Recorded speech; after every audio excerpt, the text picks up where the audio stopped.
Hello and welcome. My name is Emmanuel Odufejo. This is Sports Weekly, your one-stop shop for all things sports. Thank you for joining us today. I have on the show today Mr. Joachim Idada. Emmanuel, my pleasure. Thank you for joining us today.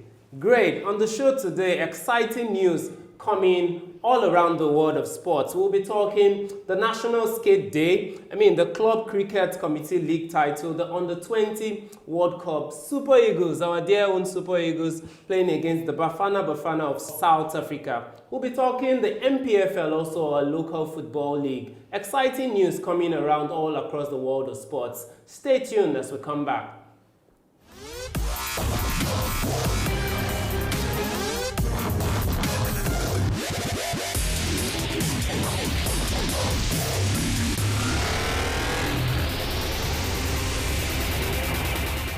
Welcome back, everyone. This is Sports Weekly, your one-stop shop for all things sports. This is not just about us, it's also about you, right there, wherever you're watching us all around the world. You can join the conversation. Click on Facebook and find us on Asen TV, ASENN TV on Facebook, and Asen TV also on Twitter, ASENN TV on Twitter. And then on YouTube, it's Asen TV, ASEN TV on YouTube. Watch our videos, drop a comment, like the videos, share it, and let's know what you're also thinking about everything we discuss. And a lot of talking points in the world of sport. Let's start from skating.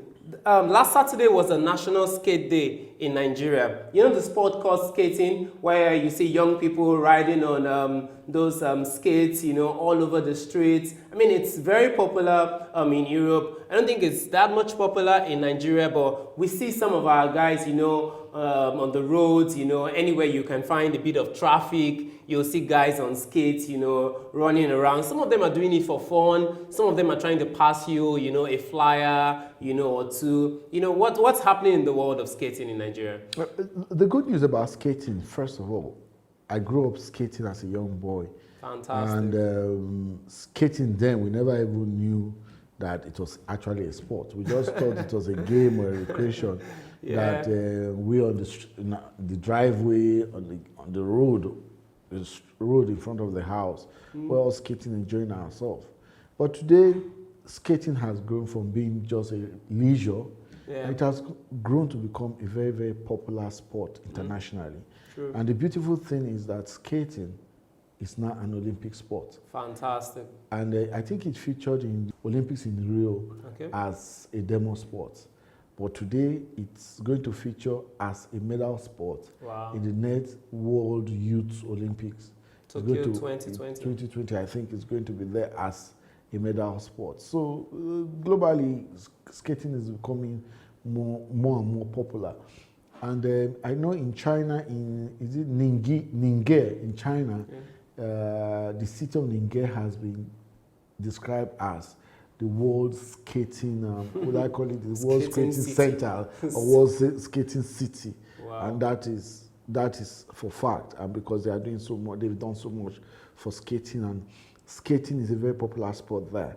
But in Nigeria, what we've witnessed is, first we witnessed skating, people skating around, which was good exercise.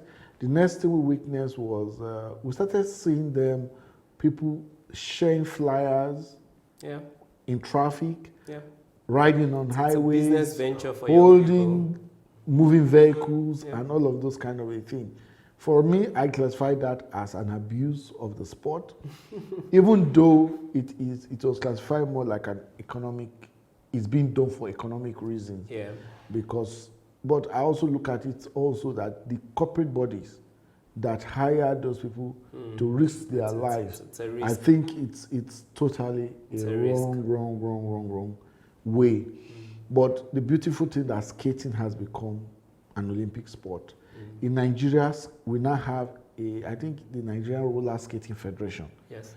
In the Ministry of Sports. So it's a federation, which is positive development. Yeah. Last year was the first time it featured as an exhibition sport, and this year is going to feature as a medal sport, which is positive and is a good one for skating. And those are some of the things. And I think more and more people we gradually be interested in skating, and because here we don't have, if I use the word here, we don't have ice, we don't have snow, exactly. So we don't have so we can do ice skating. Ice skating, but here we do roller skating. Yeah. You can do roller skating, and because we do roller skating here in Nigeria, it's going to be good, and I look forward to Nigeria becoming a hub, not skating. for skating, where in the whole of Africa, people, we really need to take advantage of the location of Nigeria being like in the center of Africa to make it a mecca for all major sports. We need a velodrome, because the velodrome is where you can have the actual professional skating taking place and all of that. But I think we'll get there. Sure. Provided the right things up. We put the right foot first. And I think we've done that with this National Skating Day.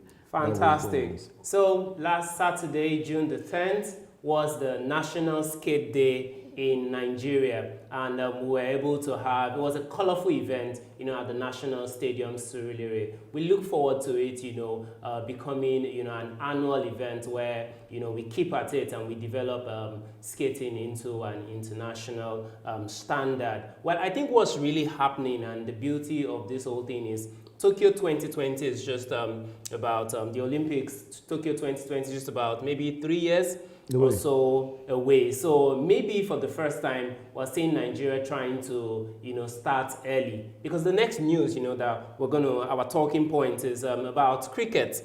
And we've seen, cricket is also not among our most favorite sports in Nigeria. But there's something we call the Club Cricket Committee League, and they just rounded off the title. So there's actually a competition, and they rounded off the title just last Sunday. This league is sponsored by Notori Chemical Industries PLC, and Ibejuleki here on the island, eventually, took the day. They played against Lagos Asians, and interestingly, Lagos Asians is a team, a cricket team comprising of Indian immigrants, who are now staying in Lagos, who are staying in Nigeria. And so the final match was between Ibejuleki Club and Lagos Asians, and Ibejuleki took the day. They won the title at the end of the day. It comprises of 12 teams. They split it into Division 1, which has 6 teams, and Division 2, which also has 6 teams. So eventually Ibejuleki took the day. But I mean, that's the story. But what's the vibes from cricket? What's happening with cricket in Nigeria eventually? Emmanuel, first of all, let us go down history lane. Yeah. Let us go down history and let's get to understand the whole history behind cricket. Yeah. Nigeria in the 70s and late 60s was known more as a cricket playing nation than a football playing nation. Tell me about it. And people like Ayo Oshitelu, late Apostle Ayo Oshitelu, I think, was a cricketer. We have people like Donald Uverejo of NTA was a cricketer. Peter Pan, we call him Inaru. Peter Inaru was a cricketer. We did well, but for some reasons, we don't know what happened. Maybe the military people kind of deliberately just, like in almost all the sports, the focus became football and football and football alone, or soccer and soccer and soccer alone, because we know there's American football, so let's call it soccer. But first we must realize that cricket is the #1 Commonwealth sport, not football. Okay. So not almost, all the Commonwealth countries play cricket, except those from Africa. That's Ghana, Gambia, Nigeria. Okay. So we don't play cricket. Why? Why is it that it's only in West Africa, in Africa, or Sub-Saharan Africa, that's the right word to use, Sub-Saharan Africa, that we don't have our country putting the kind of effort and emphasis on cricket that you find in other Commonwealth countries like Australia, England, India, South Africa. You even have, cricket is played in South Africa, even though it's not a Commonwealth country. Jamaica or the West Indies, if I use that word. all of that. Even Sri Lanka, they play cricket, very good cricket. And, you know, and that is the point where I say, now you also made the point that you could see that the Ibejuleku team comprised mainly Indians. The Lagos Asians. That they call them the Lagos Asians. Yeah. So you can see the name even depicts what we have, the Lagos Asians. So the question for us to ask ourselves is, what is the Ministry of Sport? What's the NSC? What is the Sports Commission? What are they doing about cricket? I know cricket is played in Nuga. National University Games. Like National University Games. But we do not have any league for secondary schools where they play cricket. And we cannot grow if we do not have if we don't start it from that level. Even at the primary level, we don't have any program. Because all of this must be programmed, if I use that word. Exactly. Everything must be programmed. And if we don't program things with the objective of getting to a particular point, we want to get to test cricket. That's the truth, because that's where everybody wants, that's where the money is, test cricket. How do you get to test cricket? This is good, what they've done is good. But we need a more robust, a better laid out program that can tell everybody that this is where you can be, this is where you can get this is what you should do, and this is how you should do it. Then at the end of the day, what I think we should be doing, Nuga, I think the failure of Nuga in Nigeria has seriously affected the development of sports in this country. Because if Nuga had got its act right, like what we have in the NCAA in North America, that's in America, if Nuga had played the role they are supposed to play, many of these sports that are struggling today surely will not be struggling. Fantastic. But moving on from there, another question that comes up, because like I said, the Notori Chemical Industries PLC, they are sponsoring this league. Do we always have to wait for corporate organization to come and sponsor some of these sports for it to really develop? Or what role does the sports commission, the federations, how else can they actually bring these sports to the grassroots? You know about in football, you have the GT Bank, you have the likes of Zenit, doing things. But do we always have to go the route of looking for corporate sponsorships, or are there other avenues for developing these sports, bringing it to the grassroots? That's a good question, because first of all, I'm one of those that advocate that at the primary level and the secondary level, even all the way to university, sports must be made compulsory. There must be a deliberate policy that says that for any child to finish his primary level 6 years, his secondary level 6 years, that's 12 years. Then he goes to university depending on the course he's doing. 5 years. That is like a minimum of 16 years. For any child to go through that amount of time to that's 16 years, there must be one sport you must master. Exactly. And that means you must, at your elementary level, be exposed to every sport. True. Then from all the sports you are exposed to, we can now come out and say that, oh, this is where I think my interest lies. Then from there, I can develop my interest. Because the truth remains that corporate bodies are not Father Christmas. Whatsoever they are putting, even in sports, they are demanding something in return. I am one of those that we clearly object to the fact that when people begin to describe sports from the angle that when we want to get involved in sports, we look at it as CSR. That's bullshit. That's for me, that's nonsense. Sport is a marketing tool. They should go and analyze how much is generated from the Super Bowl in the United States. How much? You see how much FIFA is making. How much is the EPL? how much the British government, how much the UK is making from the EPA, even UEFA, how much they are. But when we come to Nigeria, nobody is putting it down in naira and figures.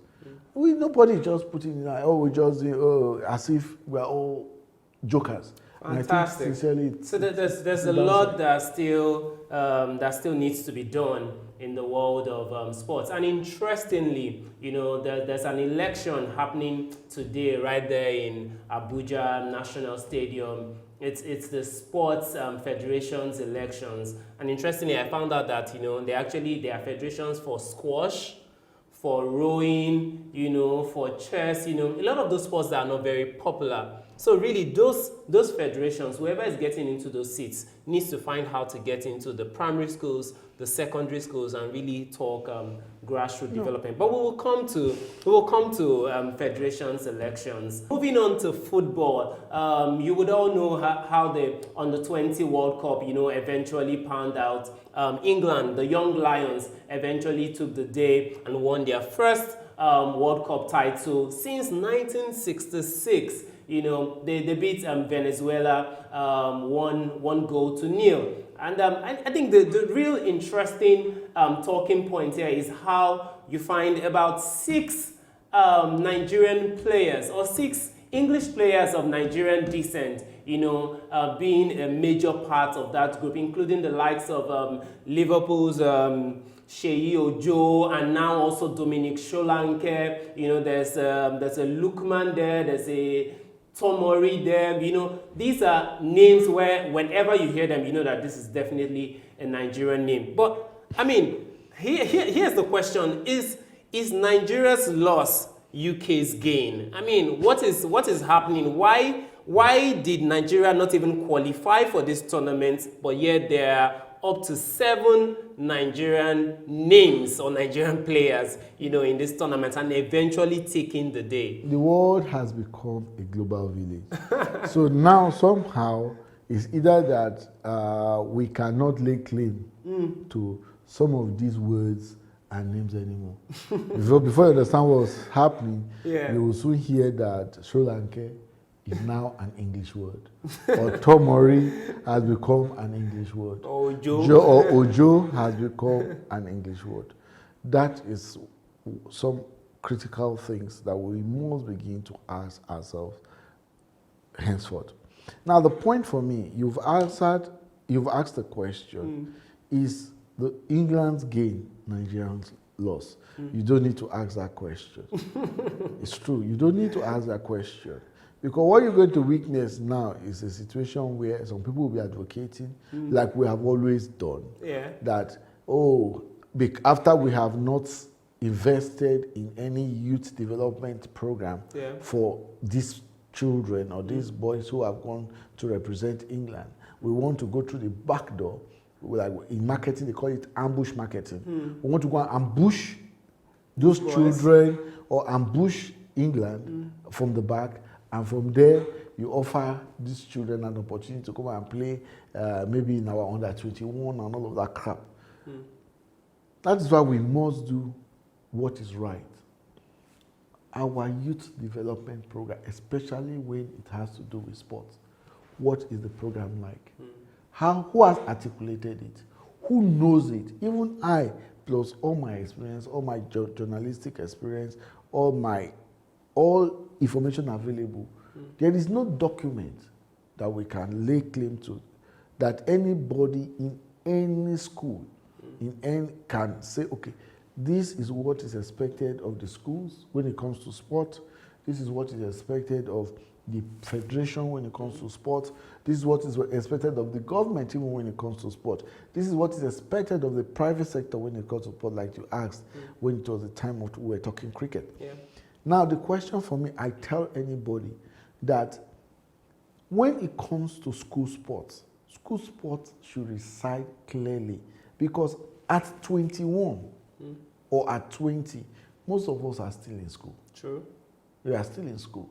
So everything that has to do with ages that is within the school age should be domiciled in the school.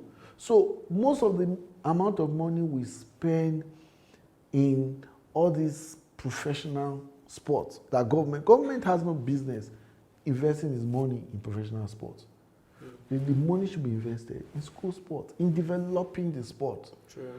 When you develop the sport, anyone who is interested in anybody who is interested in commercializing it or professionalizing it or all of that, and they are now free to now take it from where the government has stopped and do whatever they want to do. But let's look at it this way. Do you really think that this is a sports problem, or is it also an economic problem? Because these boys didn't just get out of Nigeria last year. These boys probably have their fathers or their grandfathers having left Nigeria maybe 20 years ago or something. Yes. So this is not a problem of yesterday or today. The grandfathers was it because of sports, or was it because of economic issues that made those people I don't know who their parents Nigeria. are. Yeah. I don't know who their parents are, and I don't know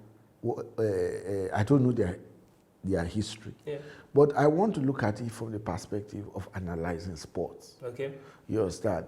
At 20 years, they are 20 years in that within the 20-year bracket, and they are playing in some, I won't say grade B, they are in the grade B team of some of the top clubs in UK. At least we know Everton. Daramola is playing for Everton. Yeah. If it's in the first team of Everton. Let us look at all our... Joe is in the first team of Liverpool. Okay. Ovie Ejaria is in the first team of Liverpool. These are all part of the boys. So I now ask a question. These are under 20. Some of them were picked from schools. Now, let us look at our MPFL from top to bottom. Are those clubs in Nigeria, do they have that age-based kind of structure where you now say, okay, we have first team, we have under 20 team, we have under 18, like how the European clubs have.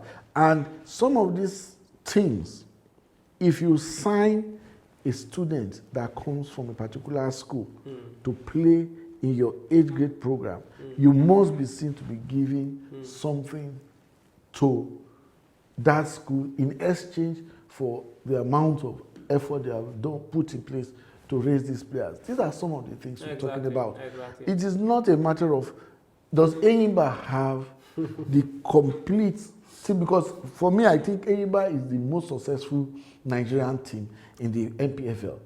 Okay, do they have an under 20 team? Do they have an under 15 team? Do they have an under 10 team? They don't have anything like that. So, and then if they don't have anything like that, then there are no opportunities for the Nigerian players, even that are 20 years, to even benefit from. And that is when you now talk about the economic perspective. Oh, the economic perspective must have been one of the reasons why maybe the parents of these children left Nigeria. Fine, we agree. But at the end of the day, is the whole system not in a roller coaster downward spin? That is why more and more people are still drama upon drama. And you know, moving on, I think this just you've just provided a good framework, you know, for us to move on, because the next thing I want to talk about is the MPFL. You know, talking about, you know, how do these teams, how are they even groomed, you know, from the start. So the MPFL, like you know, is in the second stanza. We've just moved past match day 24, you know, and I think interestingly, what's happening now is you're having teams like in the first stanza where you had teams like MFM FC, you know, kind of dominating, and they were topping, but they've now moved downwards. I think in the second stanza, Plateau United are really dominating, and they've moved forward. Enyimba, our dear own Enyimba, who you said, you know, is like the darling team of Nigeria, is the most successful team of Nigeria. For the first time, they are moving into the top 4, you know, of the MPFL. They are now on the 3rd position in the MPFL. So I think talking points really from this is a few things. Number one is Shooting Stars, who is having their coach Fatai Amao. They're giving him a 3-match ultimatum to say, hey, it's either you improve your results or you get out. And this is a team where their players have not been paid. They have been owed salaries for about 3 months. And yet you're giving the coaching crew, ultimatum of 3 matches to get their acts together and start to produce results. Does it lie with the coaches, to begin to produce results? Or does the league management, the managers of the club as a whole, do they have any role to play to be able to get results and not just put everything on the coaching crew? Emmanuel, my simple summary of what is going on in all our sports, especially with this kind of scenario of the shooting stars of Ibadan, is that most of our sports administrators are high on some funny substance. Yes, maybe that's Coke. What I think. I don't know, but they will definitely be high on something. You are owing people. The people are ill motivated and all of that kind of a thing. They are 20th on the log right now. Definitely relegation bound. All of a sudden, like miracle, you give the coach an ultimatum. Well, fine, I don't have a problem in you giving the coach an ultimatum. It's because, first of all, you think the problem is the coach's problem. You think you're doing the coach and the players a favor. That is why you are doing. Because secondly, because you see, stationary stores. Okay, let me put it this way: that Nigerian football began to die the day the government, state government, got involved in football, and state government took over those clubs. And so that is why you are hearing those kind of. I don't want to describe those comments or remarks in such. It's draconian, if you would use. An offensive. It leaves sour taste in our tongues to hear those kind of comments. That you are owing people, and at the end of the day, you have the effrontery. You are bold enough to even begin to demand things from them. If I'm the players, I would virtually not even play. I'm telling you, I will not play. It's that bad. I'm telling you, I will not play. But you see, the players are playing not because of the league. They are hoping that somehow, one foreign team will notice them. So they are ready to be hungry. Exactly. They're ready to be hungry and just play, hoping that maybe one team from Sri Lanka or one team from where? In Belarus. Or Belarus, one strange team. Immediately they get there, all of a sudden they will start looking at them as foreign players and all of that. So I think that's the problem we have with the NPFL, which is sad. It's not so much different from Sunshine Stars, who are also 17th on the log. Coach Austin Eguavon has finally left. He left. He just couldn't take it anymore. And so right now, they are being managed by what they call an Ondo Sports Agency, which the state government have called a committee. Is really who's managing this Sunshine Stars. And now the state government is also, just like in the case of Shooting Stars, I think it's Stars. The star teams are having problems, Shooting Stars and Sunshine Stars. So right now, the state government has asked Sunshine Stars, or has asked the Ondo Sports Agency to kind of put structures in place to be able to run the club properly. Maybe now they are waking up, but the club is already 17th on the log. They are most likely also what those state governments should do, and all other state governments should do, that they should remove their hands from the various clubs. It's crazy. That's simple. Just remove your hands from your various clubs. It's just like Lagos State. Yeah. Lagos State does not have any club in even in the major league. Only MFMFC, right? Even it's a private, owned by MFN. Exactly, so it's private. And that is the way to go. If we are focused on getting certain desired results, on the continental level, we are failed. What's their name? We're shocked? No. Nigeria was shocked. I was not shocked. That Bafana. Oh, that's our next story. Came to wallop the so-called national team. Who called them the Super Eagles? Or the Super Vultures or Chicken? Well, let's just go into the story. So you must know by now that last Sunday, The Bafana of South Africa just defeated the Super Eagles 2-0 right on our own turf at the Godswill Akpabio Stadium in Uyo. I mean, it was disappointing. Bafana, of course, you would know that they've been on almost a 17-game unbeaten run, while Super Eagles has also been on a 9-game unbeaten run since appointing the Franco-German coach, Janet Rohr. So, I mean, it was balanced. This is probably the number one ranked and number second ranked economic powers of Africa. So whether in terms of economy or in terms of football, it looks like they want to keep competing, with Nigeria. But right now, they've just broken the duck. I mean, they've gotten that first competitive win, over the Super Eagles of Nigeria. A team consisting of, bright young talent who were thinking, it is actually getting the game right or is getting the sports right, for the first time. The likes of Stephen Ode, the likes of Victor Osimhen, the likes of Kelechi Iheanacho, the likes of Ahmed Musa. We really thought that South Africa wasn't going to have any say at all in this match, but we were all wrong, because from the first half to the second half, it looked like South Africa just had their game plan. They stuck to it, and they eventually defeated Nigeria. I mean, there are quite a number of talking points. Some people have said, the Janet Rohr didn't get his tactics right. Some people have said the players just wearing up for the game. It looked like Kelechi being in a striking position just wasn't up for it. It looked like, did we used to play from the wings? Okay, right now we have our wingers. We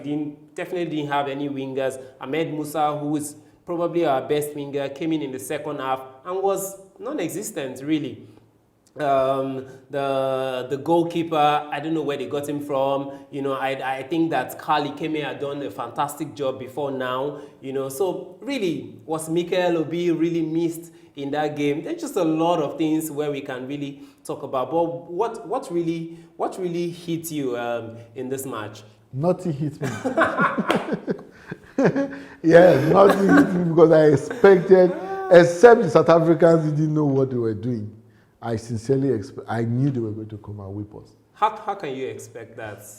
Victory. Where is the patriotism in you? You see, that's the problem I have, where we get unnecessarily sentimental. Victory is not achieved in a fluke. If they say, if dream were horses, beggars will ride. That is what Nigeria has become. We are big dreamers. We have ended up being a country of dreamers, hoping that when we but is this dreaming? South Africa has never beaten us. In our last 3 matches, we've drawn with them. So it looked like they were coming closer, but they've never achieved this. So, I mean, we thought it was going to just be a stroll in the park. Because first of all, you see, you do not, these are the things we were initially saying. What structures do you have for your football? About structures. How do you have Talking about structures? How do you have a national team who claim that they went to play South Africa and not one player from the NPFL played in that match? Oh, they were on the bench. Okay, you win your team by sitting on the bench. And even the few players that we went to bring all the way from Europe, they were also on the bench. So indirectly, the kind of sports we have chosen to run, including football, is what I call mercenary football. So if it's possible to go and sign some Brazilians who agree for some costs, as long as it has a name that sounds like Africa, sounds like Nigeria, just come and play. Come and Play for us. Let me tell you, victory, you don't stumble on victory. You plan for it. You don't stumble on being the leader. You articulate your plan to lead. South Africa has studied us. We seemingly took them for granted that they will come here and we'll roast them. They've shown us that they were the one actually in the oven. Exactly. Now they were not the one in the oven. And their coach had said when they come to Nigeria, they were going to win. And people thought he was joking because he knew what he was saying. Stuart Baxter was the coach when South Africa got a first win over us. And so maybe they really were right to go and bring him back. They know what they were doing. They know. You see, that's why I say all of this is science, it's pedigree, it's science. You know, you plan for it. So for me, I think it's a clarion call for us to sit down and use our brains. We should sit down and use our brains. We should stop all of these unnecessary sentiments that look, football now is a lot of money, so people who ordinarily do not give a hoot about football, I can assure you everybody is taking notes of the dollars that they will get from FIFA if they qualify for the World Cup. True. Even at the Nations Cup, that if you win the Nations Cup, these are the opportunities and benefits that comes to you. So let us continue to play the jester. Yes, let us continue to play the jester and see how far. So one of the things was we've always prided ourselves over the fact that look, South Africa has a good league. You know, they seem to have it together in terms of sponsorship, in terms of TV coverage and all of that. But every time we still meet them, we still kind of beat them. So it looks like we have the talent, they might have the league. But eventually, isn't this what you're saying? Isn't this coming to the fore that it's now players from their league that is coming to beat our foreign imports? So really, we're not developing our league. We're just depending on foreign imports. That is what I'm saying. That's you've answered the question. That look, talent is not good enough. It's not good enough. Structures have to be put in place. Structures have to be put in place. We must develop the program right from the beginning till the point of execution.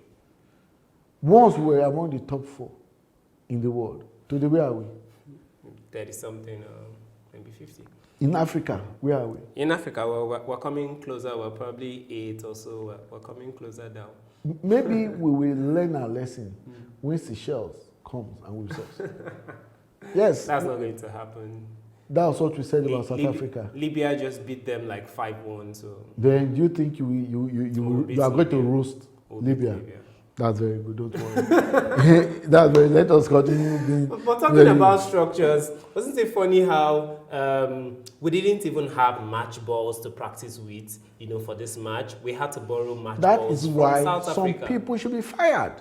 And it was clearly, I don't know if South Africa, were they trying to prove a point? Because somebody had to use a felt pen to write RSA on those balls. They were making so every time you saw the ball, you saw RSA. They were making... I kept looking for which part of the ball you also find NGA to signify Nigeria. We were just making fun of us that we are giant of Africa. Interestingly, for nothing. Feelers were getting from the sports ministry, from the NFF, is saying that right now they have the calf balls. That is not good enough. So we can begin to practice in anticipation for the match against Cameroon. You see, that's what I'm telling you, that is not good enough.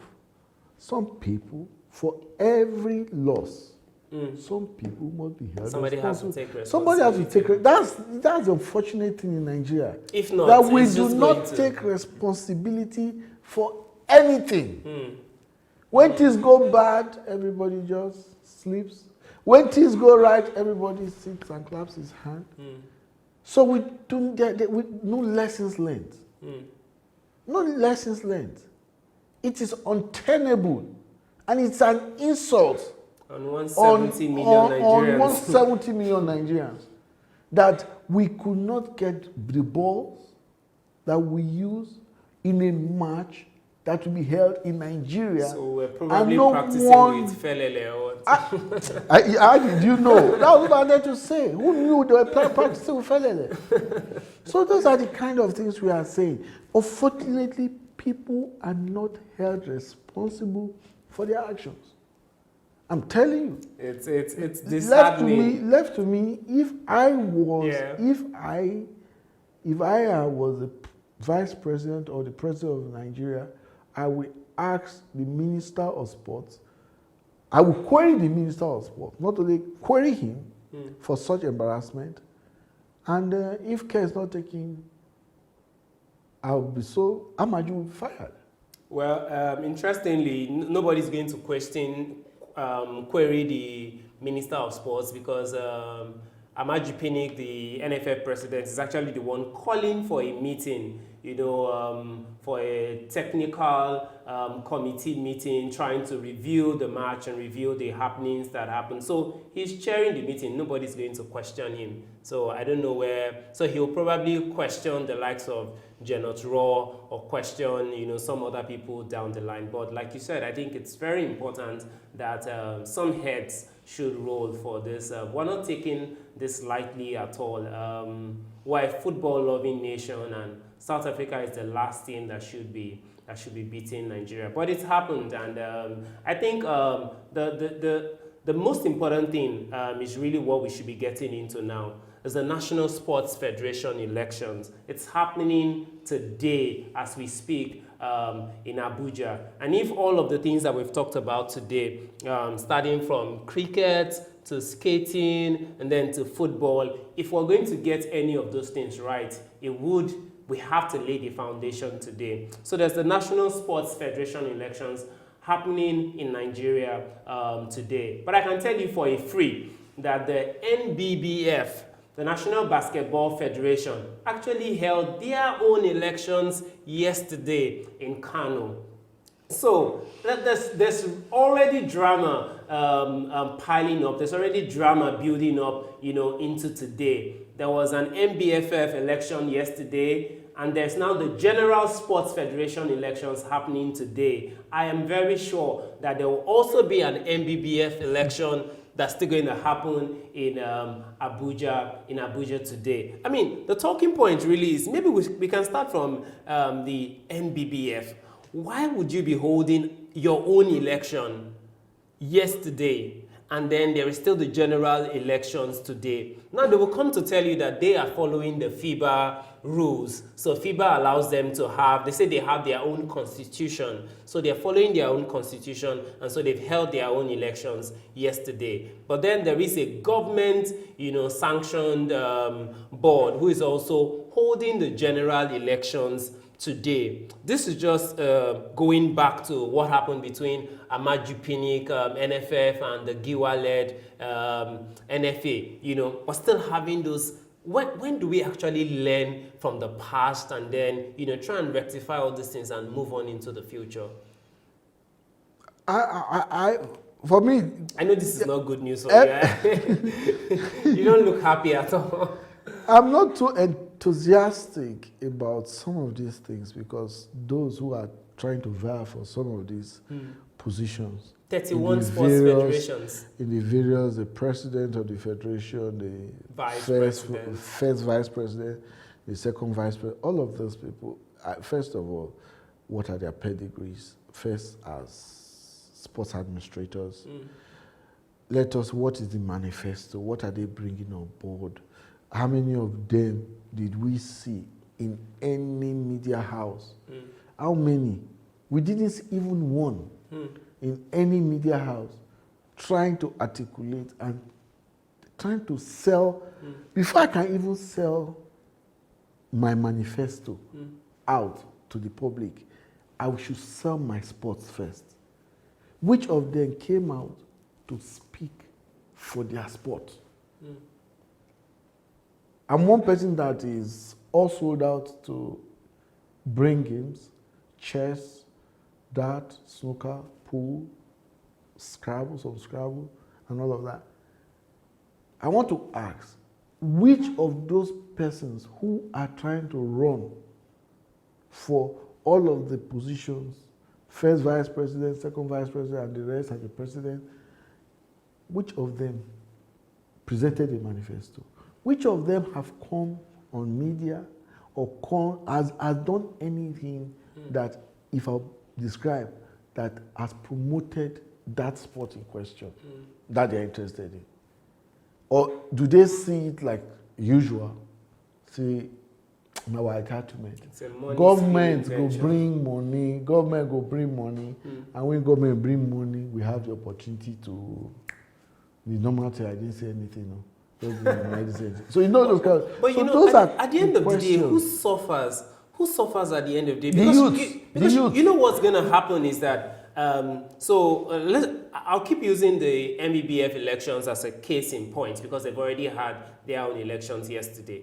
What's going to happen right now is that MBBF is going to lean on FIBA, as an organization backing them, of course, and that says a lot about them. But this election of today is also going to lean on, we have the government also backing us. So what's going to happen is you might have people wouldn't get elected in Kano, will probably get elected today in Abuja, and then they would say they are the ones running the things. And then these guys who got elected yesterday in Kano, who will not go to Abuja today at all, they are going to run to FIBA and go and say, hey, they are not allowing us even have a secretariat, they are not allowing us run the show in Nigeria. And what's going to happen? FIBA is just going to ban Nigeria from everything basketball. So that was why I advocated that the various federations, their focus should be more developmental.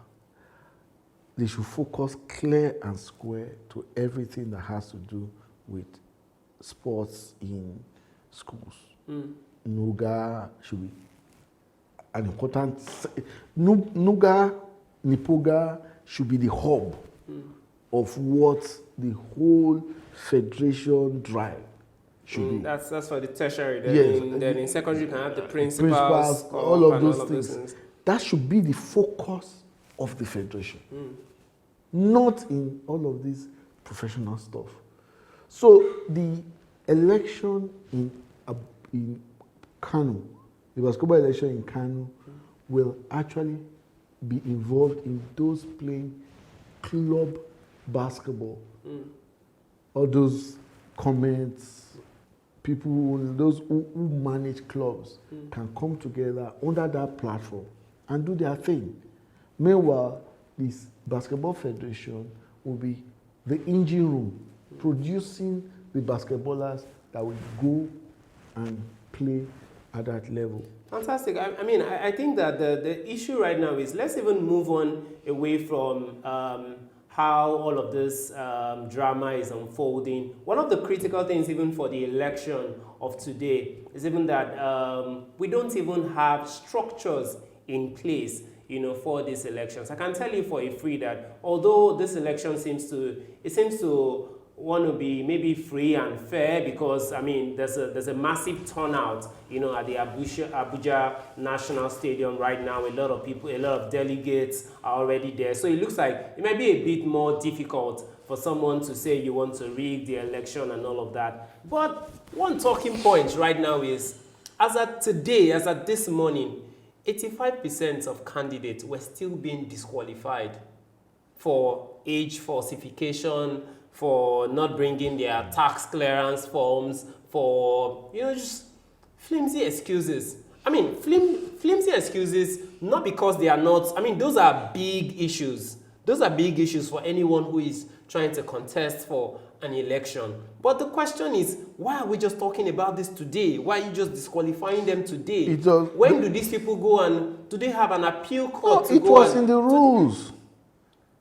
That's the problem. But you're having an election today and you're just disqualifying people this morning. That is Nigeria for you, that people believe that, they can do one or two things. They can bend the rules just to suit themselves. Remember that about 7-8 federations at that time wrote a petition to the House Committee on Sports on the issue concerning the election, and just a few days back, that's even the where House the Committee whole on problem started.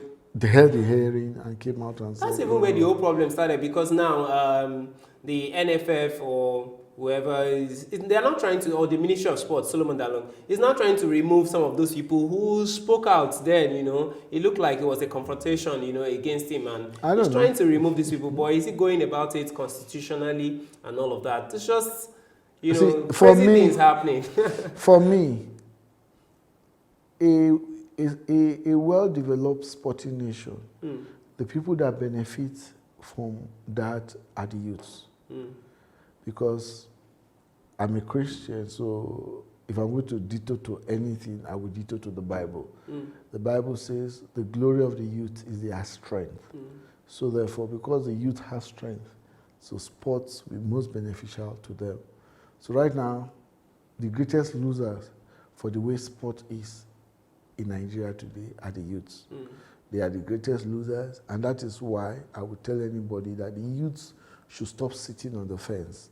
They should stop. They should come out and speak. They should speak out. Me, I can't describe myself as a youth. You can see me with all the gray I have on my head. There's no way you can describe myself as a youth. But be that as it may, the youth should stop sitting on the fence. They should come out and speak out, and they should demand. They should demand that things are done properly.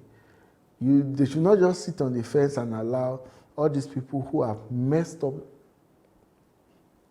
our sports. We should not give them a free ride. That's what I just feel. We should not give them a free ride. We should not give them a free ride. Do not give them a free ride. All right, ladies and gentlemen, we've talked a lot, around the issues of sports, from cricket to basketball to tennis and to, sports, happening generally in Nigeria and in Africa, because this is ASEN TV, Africa Sports and Entertainment TV. And so we really want to hit the nail on the head. I think everything that is happening today is all about, taking sports to the grassroots. And so we hope that by the time we come back your way again next week, we hope that the elections definitely would have been done, and credible people, even if we haven't heard their manifestos and all of that, we hope that credible people, would be put in place. I mean, we can give a bit of kudos to the likes of the NFF, basketball also seems to be going well, athletics, even table tennis, But what's happening with squash? What's happening with rowing? What's happening in chess? What's happening in boxing?